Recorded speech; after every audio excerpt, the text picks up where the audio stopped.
Hello and welcome to the Proptech Hot Seat here on iPropertyRadio with myself, Carol Tallon, the show where we explore trends and technologies driving innovation across the built environment.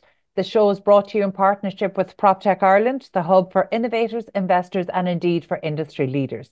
In the Proptech Hot Seat today, I'm really excited to be joined by Wouter Truffino, a name that's well known in Proptech circles. He is the initiator of Holland, Proptech and Contech.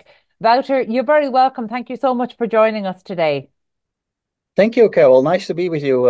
Amazing. Well, Wouter, we've been sharing your content for many years, going back 2016, 2017. So actually anybody who's familiar with PropTech Ireland should be familiar with the work that you're doing as well, because I know we've relied heavily on some of the innovation that you guys have done and some of the research. And you're definitely somebody who is really championing not the advancements of technology across the built environment, but increasingly driving that more towards maybe the climate tech and helping real estate operators to not just achieve ESG standards, but really to understand what those ESG metrics need to be. So talk to me a little bit about, first of all, just so we understand the ecosystem for PropTech and Contech or construction technology across Holland.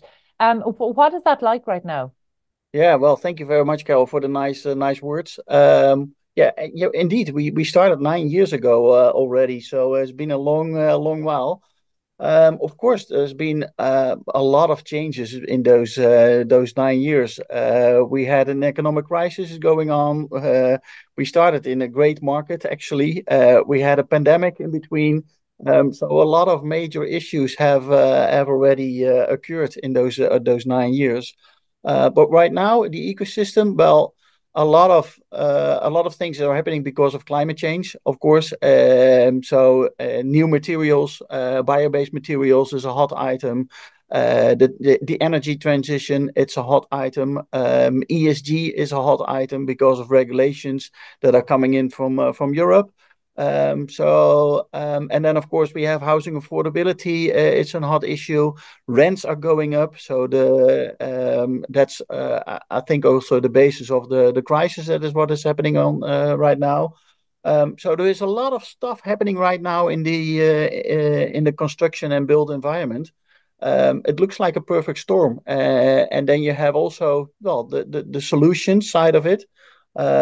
We stopped calling it startups and scale-ups a while ago, because that was like a nice to have, and we need to go to solutions that are really bring value. And if you find those solutions, then you can really build a business case around it as well.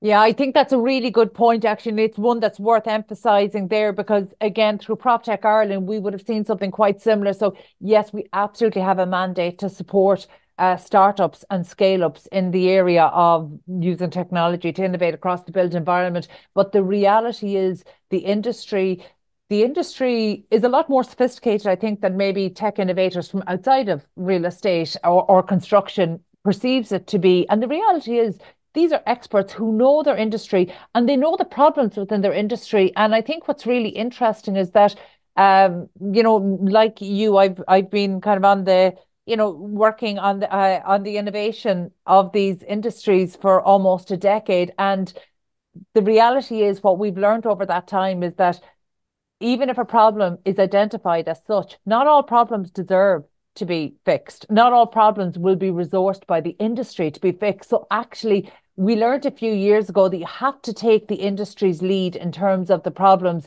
they've identified as priorities, but also ones that actually need to be tackled. Be And they solved. Yeah. have.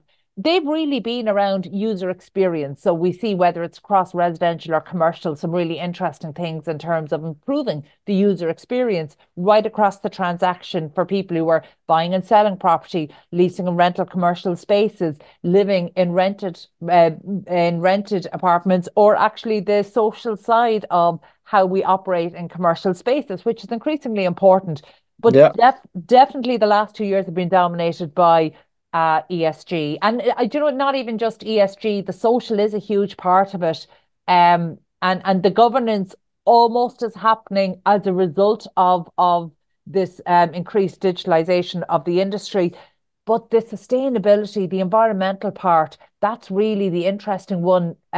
You have the benefit of not just in Holland, but I know you work across Europe and beyond. So what are you seeing as the key drivers of say the sustainability or the environmental technology innovation? Is it coming down to regulation? Is it coming down to funding? What are the drivers? Yeah, I think the main driver is regulation, for sure. But besides that, you see also within the corporate side, you see leadership that is changing a little bit. I think the main driver there again is the regulations because they need to do something. But a lot of people also see that we have a major issue with climate change, with CO2 emissions in the built environments, like 40% is our responsibility. So we need to act and we need to do something about that. And you see that there are solutions that you can make a difference. And then that you also can get better loans, better terms if you have green buildings. So for sure, money, regulation, but also vision, it all helps to start doing something and to start implementing these solutions that are there. And ESG for sure has been a major shift on that. The Green Deal in Europe and everything Mhm. that comes with that, with the ESG stuff, the CSRD, the SFRD, the EU taxonomy, all those things help a lot to embrace this change. I'm curious about some of the solutions, and I definitely want to talk to you about those. But you might just talk us through some of the problems because uh, in a lot of cases when you're working trying to promote innovation, there are some assumptions around the problems. So talk to me about the realities of the problems. Let's start by looking at the construction side first. What are the real problems that are being reported on the ground that people are looking to tackle this year? Well, I think also, for instance, in the Netherlands, we have right now new regulations coming up on that you need to be able to always have an insight on what is happening on the construction field side, but you also need to have this data in order the years after. So when the building is in use, you still need to know what is how the building is being built. So data is coming a major issue, and have your data in order is even more becoming more important. So you see companies working on that on a big scale. I think that's for construction really important, and then for the real estate people, real estate developers. Well, energy is a major issue right now. The energy net is well, overflowed, or how do you say it? The capacity is completely full. Mhm. So if you start a new development, you really need to be sure that you have one way or the other. Your energy use of the whole building or whole development, that you have this capacity in hand, and that you are able to to keep your project in still in development. I think it's really interesting when you talk about having the data because, in fact, in the last number of years, it feels almost like we have, I won't say too much data, we've more data than we understand what to do with. And I think maybe where the shortfall is in perhaps Oh, we have to make it easy. extracting the insights from that data, but also, because the nature of this business is such that when a vacuum appears, it will be filled. And what we saw was an increase in different international and global certifications. And now I think a few years on, we're starting to have a conversation around actually what are the right metrics? What do we need to be looking at? Or, what do we need to be measuring? What are the important metrics that we need to be focusing on, and what are the ones that will really have an impact in terms of, as you refer to, the 38 to 40% emissions that the built environment is responsible? What are the important metrics that will really make a Yeah. difference and impact here? So in terms of understanding in when we enter an environment where everything is important, then nothing is important. So in 2024, what is important for people when they're trying to understand how they're building, whether it's an existing building or a planned building? how it can genuinely have a positive impact, and it can do something in terms of contributing positively towards the built environment. Because what we're seeing now is carbon offsetting is just not going to be acceptable for the No. built environment. So So in everything time, is going to net zero. Yeah, yeah, yeah. So in the end. talk to me about some of the solutions and maybe some of the important metrics that we're working towards, or for the built environment clients that you're dealing with. What are they focused on for 2024? On the solution side. Mm-hmm. Yeah, well, that's a good question. Well, actually, well, we're looking right now with the ESG awards that we're organizing for a lot of solutions. So I don't think that it's the right moment to for me to mention already a couple of solutions, because I want to be open and independent and not mention too many names in this. But I think it would be very interesting to see what kind of solutions are all coming in. So we're now scouting the whole world to find the best ESG solutions. And we bring this together at MIPIM on the 12th of March. Then we also publish an ebook with all the solutions in there in different kind of categories. So that will make it also easy for construction real estate companies to find solutions on the problems that you are facing, so that you can implement them. Um, I'm delighted that you brought that up, Wouter, because I'm really excited. And within Proptech Ireland, we're really excited about the Global ESG Awards, and we're delighted to be involved and support the initiative. So it is really exciting. This is the inaugural Global ESG Awards, and the applications are open. Are they open right now? Yeah, they are right now till the 31st of January. 31st of January. So, what have you started to receive applications at this stage? Yes, we have now nearly 30 applications coming in. So that was just between the Christmas holidays, of course. And around 150 people that already registered as a user on the site. So they are working on their application. So I think we can expect would be nice, between 300, 400, 500 solutions. That would be great. Amazing. Um, You might just take us through how many categories do you have? Yeah, that's good. Good question. We have six categories right now, Carol. One of them is for the corporate personality. So that's for corporate ESG managers, ESG directors working at real estate or construction companies. That's the ESG Leadership Award. And Hmm. then we have five different kind of categories for solutions.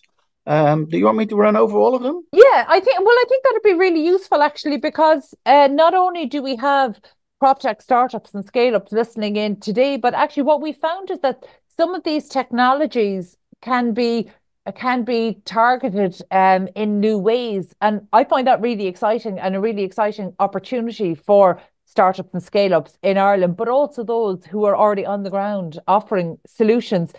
So yes, I'm delighted to see the corporate leadership, because I think that's really important. And it's funny, about 2 or 3 years You need ago. people. You need people Yeah. to embrace it. Yeah. But what I think is a really nice opportunity here is that actually it was almost starting from a level playing field. A couple of years ago, I started to see on LinkedIn some of my network who were facilities managers, building engineers, all different professions, suddenly changing their title to sustainability manager. And actually, we joked about it in quite a flippant way. It was like, oh, everybody got educated and trained overnight. And I was a little bit cynical about it. But what's really interesting is to see who has risen up to the title, who has actually started to deliver there. So actually, while we joked about it in a flippant way maybe 2 years ago, actually what we've seen are really good ESG leaders emerge. And these are, I mean, we're going beyond just thought leadership to really practical, taking really practical action and doing it in a very open and transparent way, publishing fantastic case studies so their competitors, so their peers don't get left Yeah. behind and they Yeah. can follow. And to me, the essence of leadership, you can't be a leader if you don't have followers. So for me, if you're in corporate leadership, you have to do it in a really You have open to, way. you have So to you're share your bringing knowledge. people along. You have to share your knowledge. So I'm really excited about that one. But in terms of the categories that might be of interest to, say, our startups and scale-ups and our innovators listening in, what are the different solution categories? Yeah, so the number one is what we start with is the compliancy award. So this is for the best solutions that comply with all different kind of regulations. So that has everything to do with what we just talked about as well, data collection, but also reporting like the CSRD and the SFDR and EU taxonomy, for instance. So everything that has to do with compliancy. Excellent. And then what are some of the others? Because I think the regulatory one, look, that's an interesting one. I think EU taxonomy has actually made it much easier. I think that's been something that people welcome. They want this, but there's an education piece that maybe hasn't gone along with it. So having that built-in compliance is almost I don't want to say it's as standard, but actually if you're selling a solution in the market that doesn't have that, you probably aren't ready to be in the market. Yes, for sure. Yeah. Yeah. So what But are a some of lot the of other focuses? the next one is Eco Balance Award. That's for the best solutions for climate change and pollution. So everything that has to do with CO2, with climate neutral solutions, with net zero buildings, with energy savings, all that kind of stuff will come into this category. Okay. And then the And next one is Aqua Biodiversity Award. So that's the award for best solutions for water and marine resources, but also biodiversity and ecosystems. So everything that has to do with water savings, biodiversity, building with nature, all that kind of stuff will go into this award. I think that's also a major category and some major issues for real estate. yeah, Um, well, actually, it's one in Ireland that has been very separate to real estate and the built environment, anything that happens in our marine area. And and we've had our challenges in terms of water infrastructure, but actually both water infrastructure on the island of Ireland and accessing our marine spatial planning and our marine resources for around Ireland is subject to huge legislative change right now. So it's a really interesting time. yeah, it is. I'd love to see some Irish solution providers entering that. Yeah, that is. I think it's an issue all over Europe. We had a very dry season in the beginning of the year. Right now, it's a very wet season. So we have flooding Mm. in Belgium, in France, in the Netherlands, in Germany, all over the world. Rivers are having some higher water volumes. So how do we deal with water? How do we deal with water within our neighborhood? Mhm. Do we deal with water in development? Can we stick the water on our roofs for a long time? Can we stick it in the water, in the ground? So I think these kind of issues and solutions really need to come together. Um, Wouter, are you absolutely focused on technology, or is there a space here for an innovative approach? Because, For sure. sometimes I think we kind of conflate those two issues, and sometimes they're different. But actually, like right now, we have very similar issues here in Ireland. And actually, just this week in the media, there's quite a lot of talk about the state having to rise up and maybe start to provide some flood insurance, just because the flooding has been unprecedented. And obviously, commercial providers then learn from this and don't want to come into impacted areas, which could actually wipe out the economy of a town very quickly. So this is the kind of solution that, yes, technology will play a part, but there really needs to be an innovative approach, almost like a complete business model redesign for some of these solutions. And I feel the same around mortgages and some finance areas as well. So will you be solely focused on the technology, or are you No, innovation? innovation solutions from all different kind of perspectives. That's okay. Yeah. Excellent. Okay, and by the way, I think it's worth pointing out here that actually behind the Global ESG Awards, there is a new network, EUBIN. You might just, the Building Innovation Network, you might just talk us through this. Yeah, and then after I will then name the last two categories. Oh, please So do, in yeah. Ubin, we started this the end of December, I believe, together with Sarah Schlesinger from Germany. She's from Blackprint. And we thought we needed to create a new network, EUBIN, so it's the European Building Innovation Network, where we bring together all the associations, but also all the capital companies, so the VCs, angels, to really come together as a network to really help forward the industry in all this different times, and to help them on a positive change and a positive way to show them which kind of direction the industry is moving by technology, open innovation, and digitalization. Excellent. Well, I want to come back to that because I'm curious about the role you see angel investors and the VC ecosystem, the impact that that's likely to have. Because in Ireland, ours really is just evolving. It's taken a huge step forwards in the last number of years, but it's just evolving. So I do want to come back and talk about that. But you might just talk us through the final two categories there of the awards. Yeah, the final two ones. The one is Resource Excellence Awards. So this is for solutions that have a solution for resource use and circular economy. So this is like new materials, reuse of materials, bio-based materials, all different kind of new stuff that is coming on the market. Also for a better CO2 print, I believe. And then the last category is a Communicare Impact Award. So this is for the best solutions. This is more focused on the S of ESG, affected communities, consumers, and end users. So communities within buildings or areas, how to engage people living in areas, everything that has to cope with that.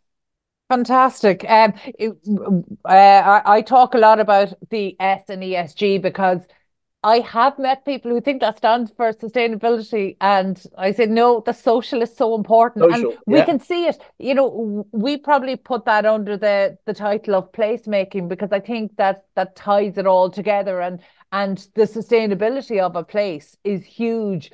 But the reason we need a place to be sustainable is for its people. So people are always at the heart of place, and sometimes through, particularly in Proptech, I can see that that gets a little bit left behind. And so that's why I'm really excited to see so much focus on user experience across the entire use of the built environment. But the social side, to me, is where I think the big opportunities will be to get place right.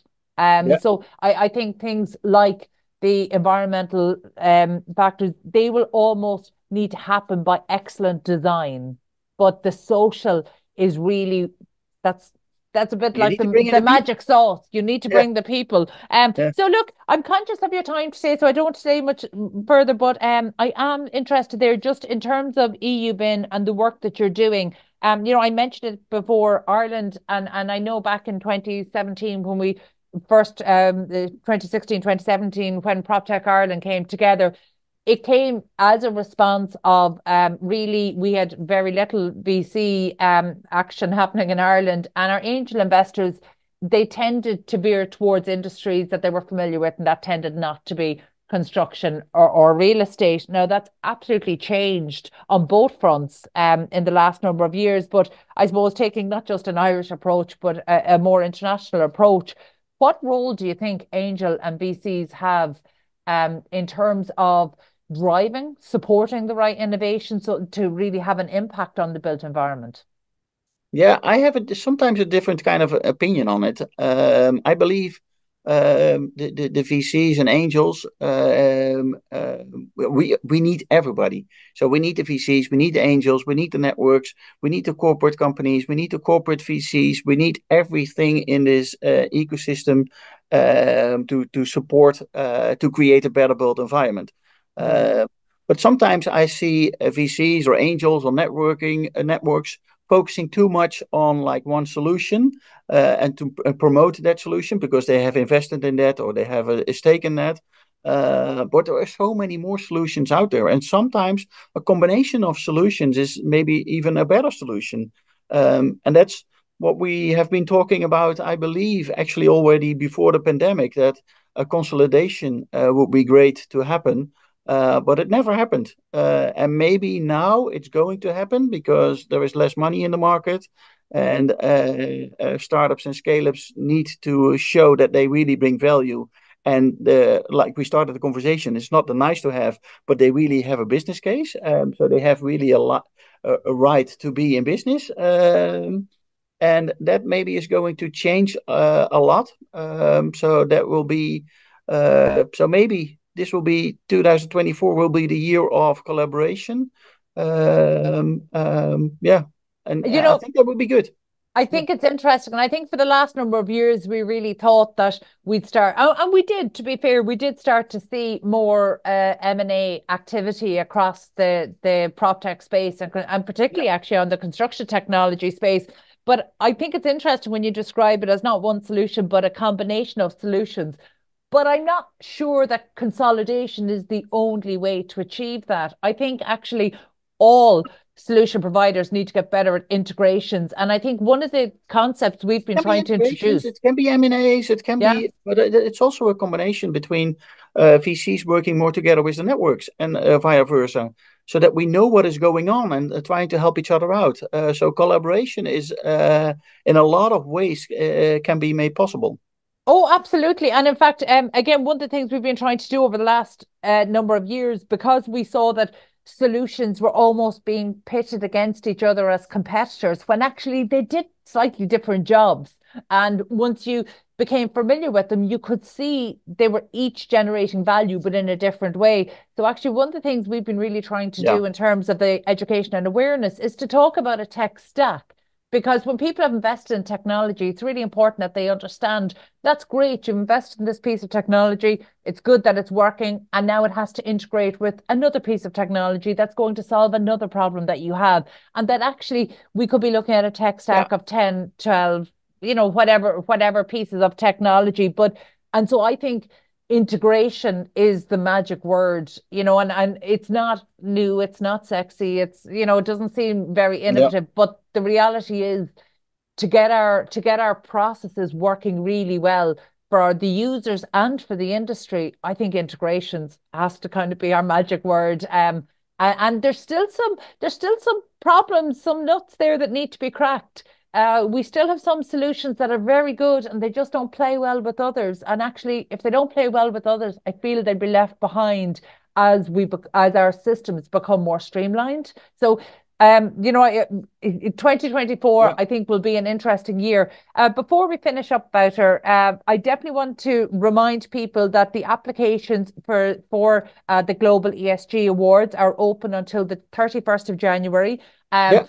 Obviously, we want to get as many global applications in. Being selfish, I want to see as many Irish applications in or Ireland-based applications in. Whether they're coming Thank you for from the Netherlands. startups. Well, startups, scale ups, any solution providers. So I'd love to see a really strong Irish representation there because we have some great innovators here. And the number might be small, but the impact has been quite large. And that's what we've seen. One of the great things about innovators in Ireland is that, unlike in other countries, in some other countries, because the marketplace is so small, they are primed for export. Yeah, So that's good. actually, yeah, so actually they have that natural advantage because if you're not primed for export, you don't survive through your early funding rounds. So Yes. actually, um, Irish or Ireland-based startups tend to have to be better at an earlier stage. But by doing that, they have a resiliency and they're once they're geared for export, they tend to be able to enter new markets. And because we have suppliers in the built environment, like our data centers, construction, some of our main contractors are property developers who are Ireland based, but developing world class developments right across the world. They tend to bring their supply chain with them. So that's a huge advantage for Ireland based Yeah, yeah, yeah. innovators. So Yeah. anybody, Ireland-based innovators, please get your application in. This is a great opportunity to showcase the best of what you can do. And Wouter, before we finish up, tell me, what are you hoping to see through these awards? Well, I hope a lot of solutions. I hope a lot of new solutions on a global scale. Also, what is happening in Asia? What is happening in the Middle East? What is happening in the Americas? And what is happening in Europe? And maybe we can divert some major trends out of that. I don't know yet, but let's see. So what we're going to do after the MIPIM, after March, we will bring out also an ebook with all solutions in there. So even if you did not win one of the awards, you still get a lot of value out of it, because we're going to share this with the whole community, so that a lot of people get these insights. So yeah. Well, Well, I'm if you really not looking yet forward to it. have done it, go to www.globalesgawards.com, and then you can see everything and nominate your company. Wouter, thank you so much. Proptech Ireland is delighted to be involved and supporting this. I personally am delighted to take part in the judging and on your jury panel. And I look forward to catching up with you in person in MIPIM in Cannes, or at MIPIM in Cannes Yeah. in March, which will be quite quick coming around. So final shout out for any innovators there. 31st of January is the deadline. Please do apply. We'd love to see some strong Irish innovation well represented, not just in the awards and not just at MIPIM in March, but also actually being published in that global ebook An that will ebook. Yeah. be a resource for the industry. So absolutely delighted to be involved. And we ask anybody who has an innovation to please put forward their application. Wouter, thank you so much for giving us your time today and going through all that. That was Wouter Truffino, Initiator of Holland, Proptech and Contech. And my thanks as always to our producer, Carol Tallon, and to the production team at Hear Me Roar Media. Before we go, just a special word of thanks to our sponsor, Proptech Ireland, for supporting the podcast and for making these conversations possible. And thank you indeed for tuning in. We'll catch you on the next episode of the Proptech Hot Seat. In the meantime, please be sure to check out all of the other Irish and international real estate and construction shows on iPropertyRadio.